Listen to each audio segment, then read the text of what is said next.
When it comes to the Holy Spirit, as we celebrate today on Pentecost, His coming, there's such an inexhaustible wealth of things to say. But today, I'm going to stay rather simple and just reflect on two things. The first is that the Holy Spirit is a person. We might be used to a number of different images that are used for the Holy Spirit. The noise of the strong driving wind, the tongues of fire that came down on the apostles we heard in our first reading, or perhaps the form of the dove that hovers over when Jesus is baptized.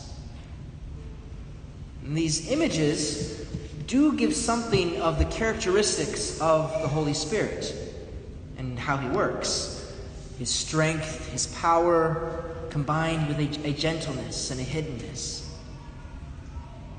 But the Spirit in and of itself is not wind, and it's not fire, and He's not a dove. He is a person, a divine person, with the Father and the Son, the Holy Spirit, the Trinity, as we'll celebrate next weekend.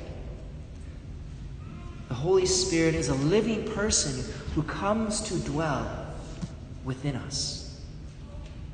And that's what we hear Paul saying. You are in the Spirit if the Spirit of God dwells in you.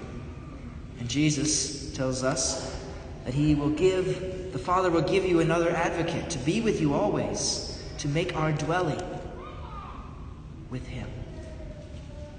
The Holy Spirit, as a person, becomes the guest of our souls. He comes to live within us. And when a guest comes to our house at any time, in order to be a good host, we pay attention to our guests. We spend time with them. It wouldn't make any sense to invite them over and then, leave them in the living room and then go out to some of the other rooms and just do your own thing. So the same way, when the Holy Spirit is our guest, we need to converse with Him as a person. He's not a guest just for a single day, for a single evening, but a guest for our whole lives, for eternity. And that kind of leads us to the second thing. First is that the Holy Spirit's a person, and the second thing is that getting to know the Holy Spirit can change our lives. Because the life of the Christian is meant for us to grow in holiness. That our lives wouldn't simply be for ourselves, but we would begin to live as Jesus. The Christian life is to reproduce in us Jesus Himself. As it says in the Scriptures, it's no longer I who live, but Christ who lives in me. And perhaps there's times where we might not see how this can work for ourselves. How can I really be holy? Maybe just certain people are called to be holy. Or you might hear us priests talk about peace and joy and love that's supposed to be part of our Christian life, but in some days we just don't see it, don't seem to experience it. Maybe you'd like to be more patient, more kind, more generous, to be more faithful, to be chaste, to have greater self-control. But try as we may, there's times in which we fail to do that. And if that's our only experience of our life as Christians, then there's so much that we're missing. So much more that the Lord desires us to live out of. And that's the reason why Jesus sends the Holy Spirit. So that we can experience in a very real way, a very practical way, those gifts.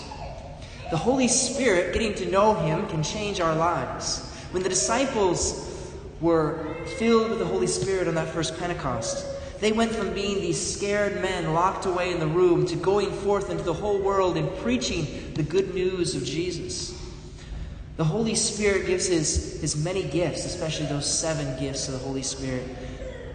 For example, the gift of fortitude, which is a courage to be able to go forth and be able to be Catholics, not to be afraid what people will think of us.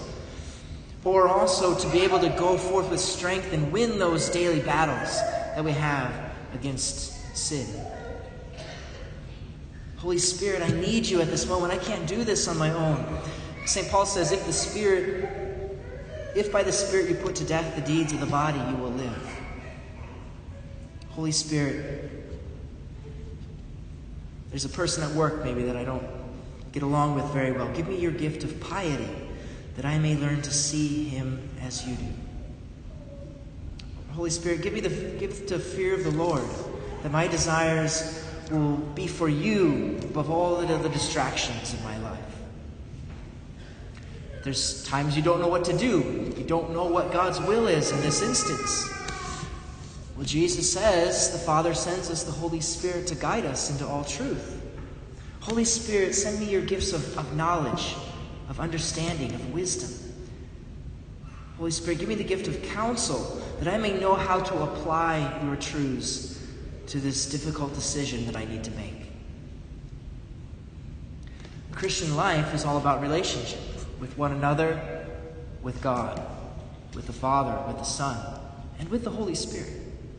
So on this Pentecost day, we want to remember these two things especially.